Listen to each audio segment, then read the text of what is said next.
इसी कमरे में आप हीटर लगा दो 5-7 हीटर हैं, इसलिए कि आग लगी आकाश में जड़ जाते हैं।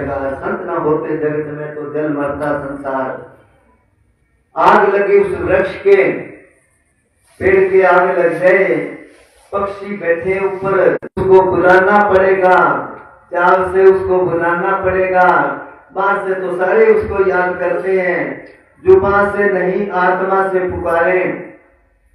आत्मा से आपने देखा होगा, छोटा बच्चा होता है, उसको घर छोड़ के मां चली जाती है खेत में। जब बच्चा घर होता है तो मां को वहां पता चल जाता है, दूध जोश मारता है कि बच्चा रोता है घर। अगर आदमी को पता लग जाता है तो परमात्मा को पता नहीं लगेगा। अगर सच्चे मन से पुकारेंगे तो द्रौपदी ने सच्चे मन से याद करा उसको कि मेरी तू लाज रखी ना उसकी लाज। तो कमी है दरिया साहब हुए कि दरिया दूषण दास में राम में नाही दोष, जन चाले एक पावड़ा हर चाले 100 कोस। क्या हमारे में कमी है? मानव की तरफ एक कदम उठाओ 100 कदम उठाता है उसकी तरफ। हाँ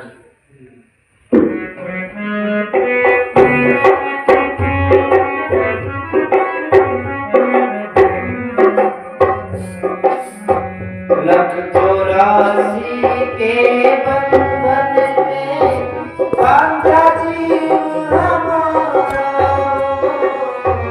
लख 84 के बंधन में बांधा जीव हमारा।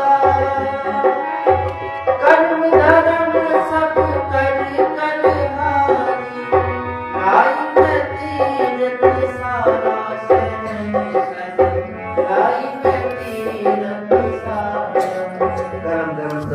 हारी, आई मैं तीरथ सारा कोई सीधा साधा आदमी था, वो राम राम राम राम कर रहा था। कोई पंडित जी थे पुजारी, वो कहने लगे मूर्ख, राम का नाम तो शुद्ध होके लेना चाहिए, तू ऐसे क्यों लेता है? उसने क्या कैसे होता है शुद्ध के ना गंगा जी ने वो ना लिया। वो कहने लगे अब तो मैं शुद्ध हूँ कि हाँ, अब तो राम का नाम ले सकता हूँ कि हाँ। उसने क्या करे, मुंह में पानी लेके वो कुल्ला उस पर फेंक दिया। वो कहने लगा मूर्ख ये क्या करा? अरे गंदा पानी मेरे पर फेंक लगा, गंदा मैं कैसे हूँ? अभी नहाया हूँ मैं, शुद्ध हो गया कि नहाया तो बार से है। तो आत्मा पवित्र होती है मालिक की भजन बंदगी करने से, नहाने से नहीं। अगर नहाने से पवित्र होए तो बस आजकल तो हरेक के पास गाड़ी है, सारा महीना पास करके गाड़ी लेके जाए, गंगा जी नहा के शाम को वापस आ गया, बस कुछ ही नहीं करना पड़ा। तो ये तो अपने आप को धोखा देना है। एक कुमारा का लड़का हरिद्वार गंगा जी के पास, उसकी ड्यूटी लगी, नौकरी लगा वो, उसने रह गया। उसने क्या, जो गंगा के किनारे रहते हैं अगर उनके गंगा जल गंगा का पानी लग जाए तो वो सागर से धोते हैं कि मैं अपवित्र हो गया। तो कहने का मतलब है पवित्र होएगा ये मालिक की भजन बंदगी करने से। घर बैठ के ही करो, किसी जगह जाने की जरूरत नहीं है। जो घर बैठ के भजन बंदगी करते हैं असली संत वो है, असली महात्मा वो है, असली मालिक के प्यारे वो है, क्योंकि अपना घर का काम भी करता है और साथ साथ भजन बंदगी करते हैं। मालिक सब देखता है कि इसके अंदर छल कपट है या प्रेम है। तो मालिक को भक्ति प्यारी है जो दिल से करते हैं। बीरनी करती थी ना, बीरनी जानते ना, बीरनी को सब। बीरनी पिछले जन्म में राजा की लड़की थी वो बीरनी। सुनो गौर से, राजा तीर्थ यात्रा करने को गया, परिवार को साथ ले गया, ऋषियों मुनियों के आश्रम में वो जाए, सेवा करे, उनके दर्शन करे। वो लड़की की बच्ची पवित्र हृदय था, जब वापस जाने लगे तो राजा को अपने बाप को कहने लगी, पिताजी मैं तो यही रहूंगी और इन सबों की सेवा करूंगी। तो राजा कहने लगा उसको कि बेटी तू एक राजकुमारी है, तू जंगलों में रह क्या तू भीलनी है? जंगलों में तो भील रहते हैं। जबरदस्ती घर ले गया। बस उसके लिए दिमाग में बात बैठ गई कि परमात्मा अगला जन्म मेरे को भीलों के घर देना, मैं भीलनी बनूं, क्योंकि भक्ति करूंगी, संतों की सेवा करूंगी, अगला जन्म भीलों के घर होया उसका। उसके बाद कहते जब उसकी शादी रखी थी तो शादी में जानवर कई कत्ल करने थे, जो बारात आएगी। जब उसको पता चला वो रात को ही निकल गई, जंगलों में चली गई, ऋषियों मुनियों के आश्रमों में। मतंग ऋषि था, वहां जाके सफाई करे, झाड़ू लगाए, वो पानी छिड़के और लकड़ी जाके गिरते रात को, किसी को पता ना चले। सारे ऋषि मुनि कहने लगे पता नहीं कौन सफाई कर जाता है। एक दिन वो छुप के देखने लगे, वो आके सारे झाड़ू मार के चली गई, फिर लकड़ी गिरी। जब मतंग ऋषि को पता चला, बुला के कहने लगा बेटी तेरे घर राम आएंगे, जरूर आएंगे। बिबिया शब्द बोलती है, बेलनी कर रही रास्ता साफ, कदे हमारे राम आएगा। तो श्री रामचंद्र जी उनके बेलनी के चले गए। ऋषि मुनि कहने लगे आप रास्ता भूल गए थे, उसके चले गए। हमारे आश्रम का किसी ने पता नहीं बताया। वो कहने लगे आप तो अहंकारी हो, ये मालिक की भजन बंदगी करते हैं। और बिरनी के दिल में वो बात बैठ गई, दिन रात झाड़ू देती रहती कि शायद रामचंद्र जी इधर से ना जाए, शायद इधर से ना आए, पता नहीं किधर से आएंगे। और जब आए तो सबको ही पता है, उनके बेर खाए, झूठे बेर खाए, इसको कहते हैं प्रेम। तो प्रेम आ गया तो सब कुछ आ गया। नहाने धोने से कुछ नहीं होएगा, कर्म धर्म कर कर हारी नाई में तीर्थ सारा।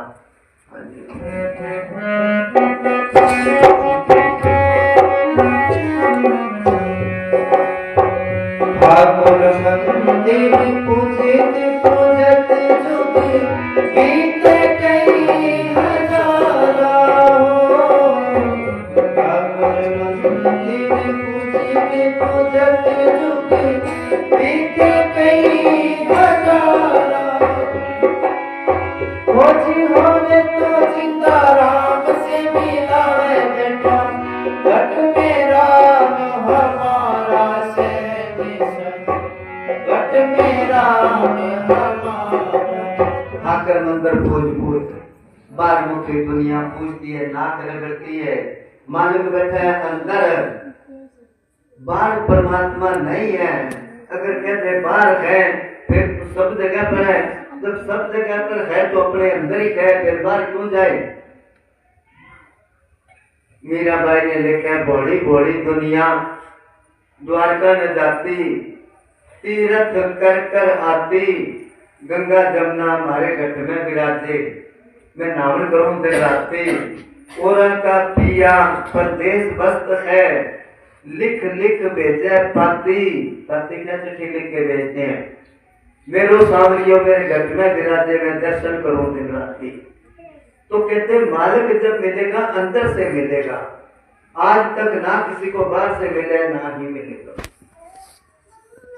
तो कर्म धर्म सब कर कर हरी नाई में तीर्थ सारा, तीर्थों पर नहाओ बेशक, ठीक है बाहर से सफाई, आजकल बाहर से भी नहीं होती। गंगा जी है उसमें सब शहरों का गंदा पानी जाता है शिविर का। और एक बार सब अखबारों में आई थी भी जो गंगा के पानी से नहाता है हो सकता है कोई बीमारी लग जाए। वो पानी वो गंगा इसके अंदर है, गंगा जमुना हमारे घट में विराजे। हाँ दोबारा बोल रहा ठाकुर मंदिर पूजित पूजत जुगे, बीते कई हजारा। खोजी होने तो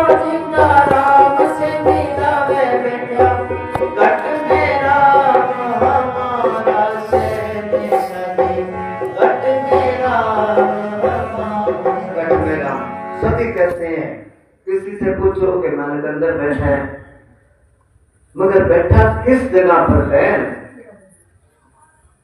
वो संत बताएंगे जिन्होंने देखा है। आता तो थोड़ी सुनाई करते हैं। रात को किसी गली में चोर आ गया, कुत्ते ने देख लिया, भौंकने लग गया, उसको देख के सारे कुत्ते भौंकने लग गए। उसने पूछा क्यों भौंकते हो तुम? क्या तू भौंकता? क्या मैं तो चोर को देखा तब भौंकता हूँ, आप बगैर देखे भौंकने लग रहे हो।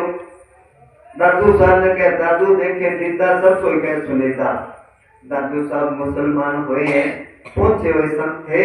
उन्होंने जब मालिक को देखा तो बताया लोगों को कि मालिक तो अंदर बैठा है, हम बाहर भटकते फिरते हैं, मिलेगा जो चीज रखी उस जगह जाएगा तभी मिलेगा। कहते हैं कोई आदमी दिल्ली जाने लगा, दुकानदार था वो, पैसे लिए उसने 10,000 रुपए और कोई दुकान का सामान जाऊंगा। जब ट्रेन में बैठा वो रेलगाड़ी में, कोई जेब कतरा था चोर, उसको पता लगा इसके बाद 10,000 रुपए। अब एक सीट पर तो वो सेठ सो गया और दूसरी सीट पर उसने बिस्तरा लगा दिया चोर ने कि जब इसको नींद आएगी पैसे निकाल लूंगा मैं। अब सेठ को पता लग गया कि ये चोर है, इससे कैसे बचा जाए, लंबा सफर है। उसने कहा अभी गाड़ी चलने में देर है, तू चाह ले पैसे मैं दे दूंगा। जब चाह लेने गया तो सेठ के पास जो पैसे थे निकाल के और चोर वाले बिस्तरे में छुपा दिए उसने। और सेठ चाह पी के सो गया। वो तो नींद आने की देर थी, चोर ने अपना काम शुरू कर दिया, तलाशी ली मगर पैसे नहीं मिले। करते करते आगे कोई जंक्शन आया, सेठ ने सोचा देखूं तो सही मेरे पैसे सेफ हैं कि नहीं, पड़े हैं कि नहीं। तो उसको कहा कि तू चाह ले आ, काफी देर होगी चाह पी। जब वो चाह लेने गया बिस्तरे में से पैसे निकाल के वो गिन लाग रहा है जल्दी जल्दी। चोर ने देखा भी पैसे तो है इसके पास, तो मिले नहीं, बात क्या है। जब वो कप देने गया उसने फिर उसके बिस्तरे में छुपा दिए और फिर सो गया। फिर चोर ने तलाशी ली मगर पैसे नहीं मिले। आखिर को दिल्ली आ गया। सेठ ने क्या यहाँ से गाड़ी वापस मुड़ेगी, यही उतरना है ना? कि हाँ। तो कहने लगा बच्चा ले आ, बच्चा पी के तू अपने काम पर जाना, मैं अपने काम पर जाऊंगा। जब वो चाह लेने गया तो पैसे निकाल के अपनी जेब में डाल दिए उसने। चाह पी के जब सेठ चलने लग गया, चोर कहने लगा सेठ जी सुनो, क्या कि मैं हूँ चोर? वो कहने लगे बताने की जरूरत नहीं, जब तू सीट पर आके बैठा था तभी मेरे को पता लग गया। वो कहने लगा तेरे को तो जरूरत नहीं। अरे मेरे को तो जरूरत है, तेरे पास 10,000 रुपये, सारे रास्ते में तेरी तलाशी लेता आया, मिले नहीं, बता तो दे छुपाए कहाँ, मेरा तो किराया लग गया इस चक्कर में। सेठ कहने लगा पैसे तो तेरे बिस्तरे में थे, तलाशी तू मेरी लेता रहा, खुद का बिस्तरा संभालता, तेरे को पैसे मिलने थे। तो कबीर साहब कहते वस्तु कहीं ढूंढे कहीं के बिदावे हाथ, कहे कबीर तब पाइए जब बेटी लीना साथ, बेटी लीना साथ कर कोई आदमी उसे तो बजा दो। ये कोई कुत्तों को बजा दो ना, तो कोई आदमी वहां सेवादार खड़े हो गए। तो कहते हैं बेटी लीना साथ कर वस्तु दई बताए, कोट जन्म का पंथ था, एक करोड़ों जन्मों का रास्ता था, पर मैं दिया पहुंचाए। इसलिए कहते कोई खोजी कोई सतगुरु से मिला दे, बैठा घट में राम तुम्हारा।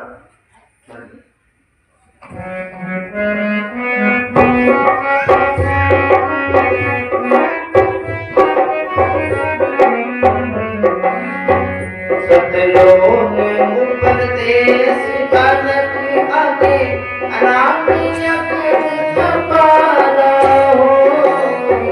सतलोक उपदेश कनक आगे अनामियक तपारा,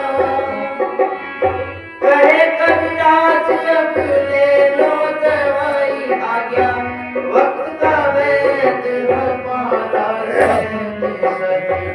वक्त का वैद हमारा। मेरा सत्य बोलो प्रीतम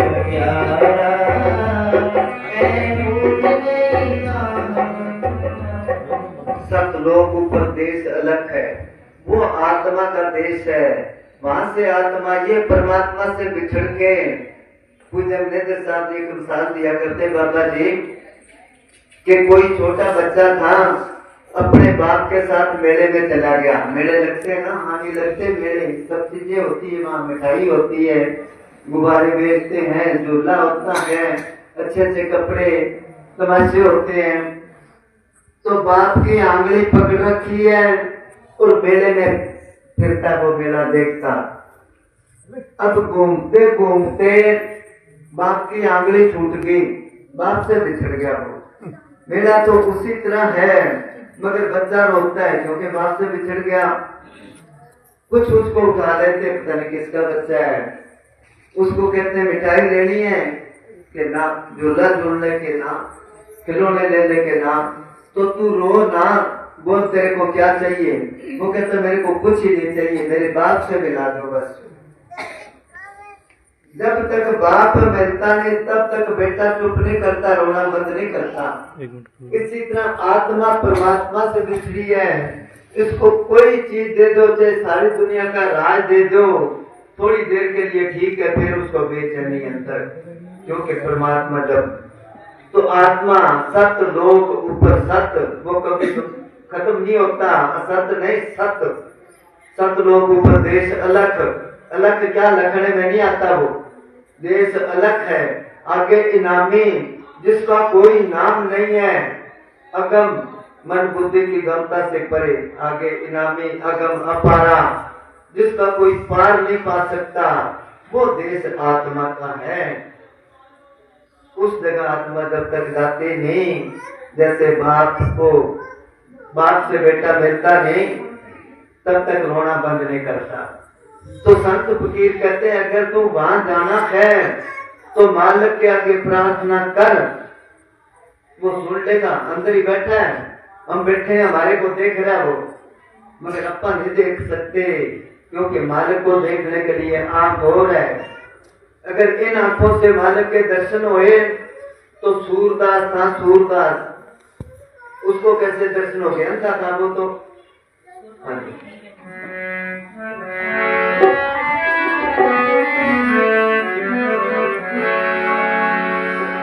यही तमन्ना है सतगुरु जी, वो मेरे दिल में प्यार तेरा। यही तमन्ना है सतगुरु जी, वो मेरे दिल में प्यार तेरा।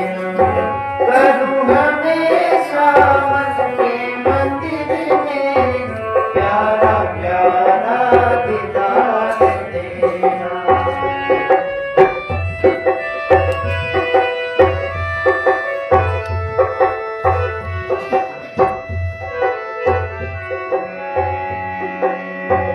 यह मतलबी स्वार्थी है दुनिया, कोई किसी का ना बन सकेगा, कोई किसी का ना बन सकेगा।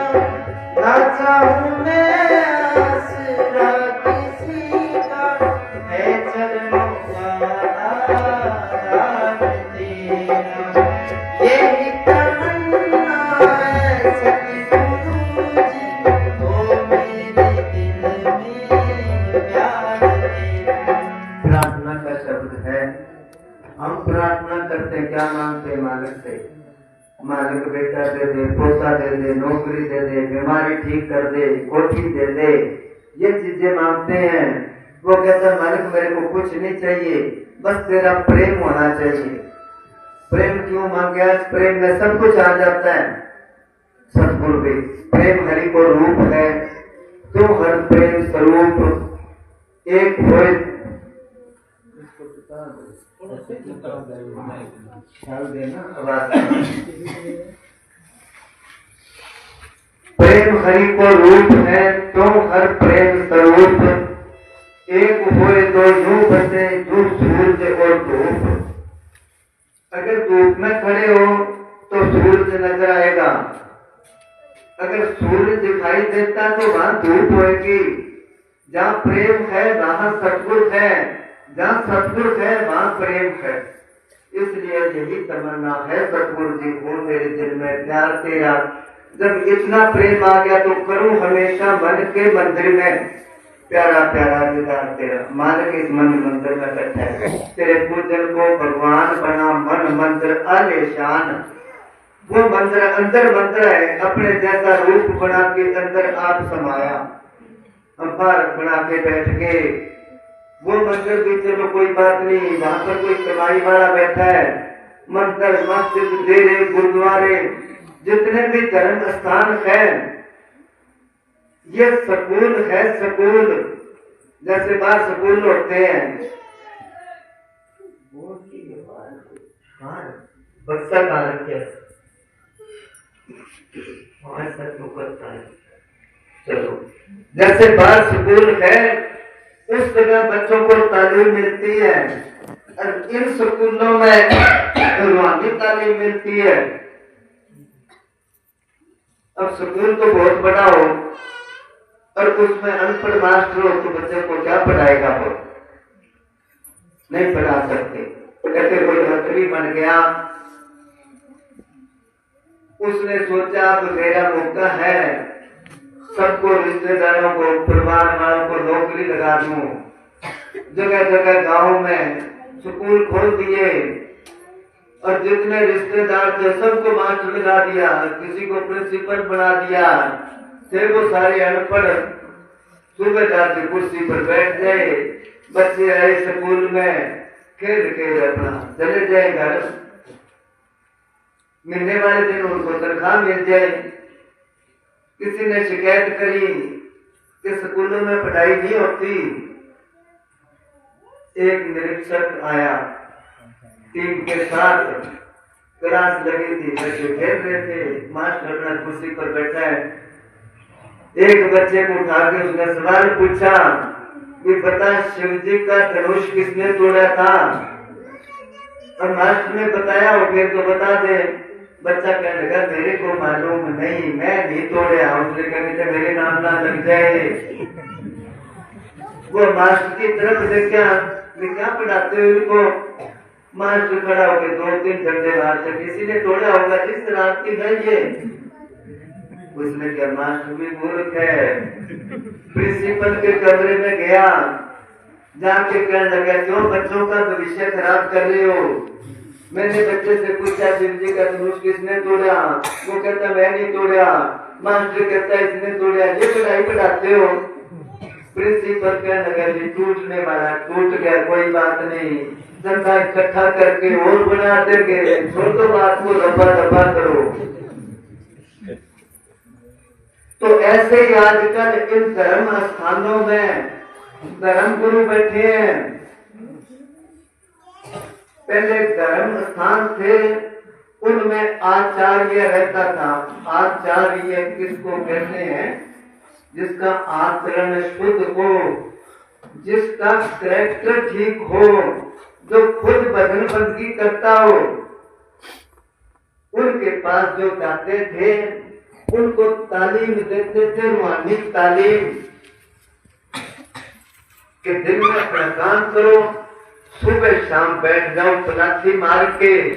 कबीर साहब ने क्या समझो तो लो विधि बताए, लाश ग्रहण का जोटा और सुबह शाम की टैग बांध के बदले भजन का कोठा। तो अब इन धर्म स्थानों में नहीं है। धर्म स्थानों में तो जाते हैं। बुल्ले शाह ने लिखा कि काजी राजी रिश्वत, मुल्ला राजी मौत। काजी होता ना, जब किसी की लड़ाई हो जाए उनके पास दोनों जाते हैं, दोनों तरफ से पैसे लेके राजीनामा करवा देता है। अब वो सोचते रहता है किसी की हो लड़ाई और मेरे पास आए तो थोड़ी पैसे बढ़े मेरे।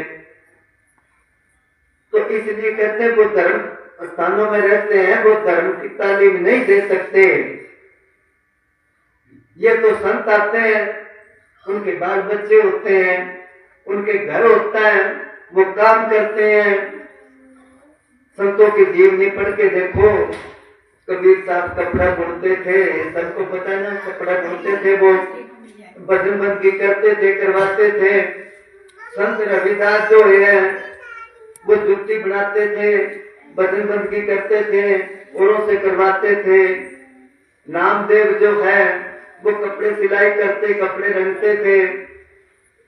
जितने भी संत हुए हैं, दादू साहब दुनिया का काम करते थे, रजाई भरते थे। वो पट्टू साहब की दुकान थी बनिए थे वो। तो सबने काम कराया है। क्यों कराया? बदन बंदगी के लिए। हलाल की रोटी बहुत जरूरी है, अपनी कमा के खाओ। तो इसलिए वो कहते ये संतों का बहुत आसान रास्ता है। 5 साल के बच्चे से लेके 100 साल के बुढ़े तक कोई भी कर सकता है। उसमें कोई नहाने की जरूरत नहीं। बाहर पूजा पाठ करते हो ना, नहा के करना पड़ता है, इसमें कोई नहीं। ये तो नहाने से, नाम का सिमरन करने से अपने आप ही पवित्र हो जाएगा। और जो नाम की कमाई करते हैं उनके अंदर भाग सिद्धि आ जाती है। क्या जबान में बरकत आ जाती है, जबान में ताकत पावर आ जाती है। अगर किसी को वचन कर दे तो वो पार जाएगा। हाँ जी।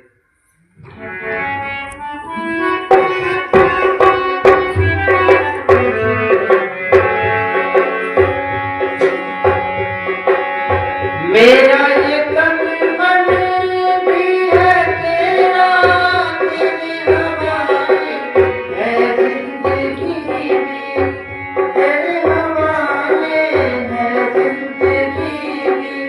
तू मेरा मालिक, तेरा स्वामी, मैं अपना खिदमत का तेरा। मेरा ये तन मन धन सब सौंप गुरु को हुक्म बनिए पाइए। राजा जनक सब जानते हैं सीता का बात। उसको मालिक के मिलने का शौक होया कि कोई सच्चा ज्ञान मेरे को दे दे। बहुत संत आए, उन्होंने किताबी ज्ञान बताया। किताबी ज्ञान से मन शांत नहीं होता, बल्कि अहंकार आता है। हाँ बेटे, थोड़ी जगह कर दो ना, आने के लिए इधर आने हैं 10 मिनट। हाँ थोड़ी थोड़ा रास्ता बना दो। इधर को इधर उधर निकल जाओ आगे को। आप इधर आ जाओ। हाँ सुनो, सब ऋषि मुनि आए मगर कोई आत्म ज्ञान नहीं दे सका। किताबी ज्ञान बहुत सिखा दिया उसको। राजे का मन शांत नहीं होया। आखिर को कहते हैं उसने एक सोने का तख्त बना के कि जो मेरे को ज्ञान दे, आत्म ज्ञान, वो तख्त पर बैठ के दे। अष्टावक्र थे, अष्ट कहते हैं 8 को। अष्टावक्र जब चलते थे 8 को पढ़ते थे जामेटा होके। तो अष्टावक्र का बाप ऋषि था, उसके बहुत चेले थे। चेलों को ज्ञान दे रहा था। संस्कृत में कोई श्लोक बोला, उनने थोड़ा गलत बोल दिया और वो अष्टावक्र मां के पेट में था। उसने अंदर से ये आवाज लगाई कि पिताजी श्लोक शुद्ध बोलिए, गलत ना बोलो। अब उसने अपनी इंसल्ट समझी कि मेरे चेलों में इसने बेइज्जती कर दी।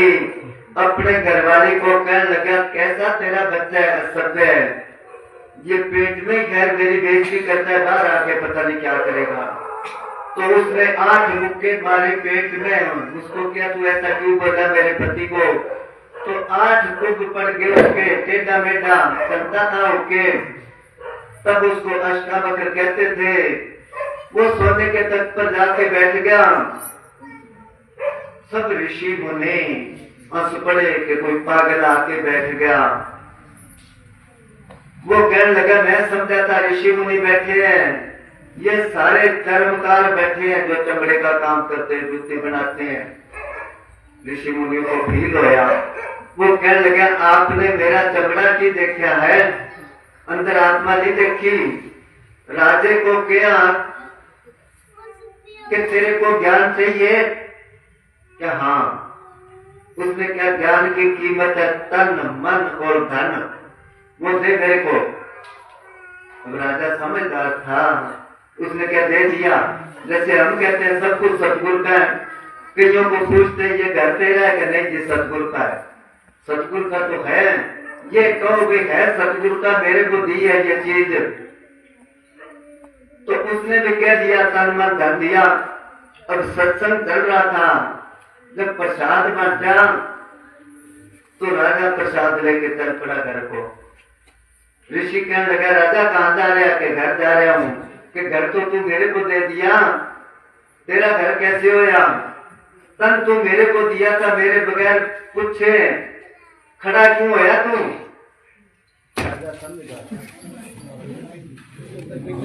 देखियो भाई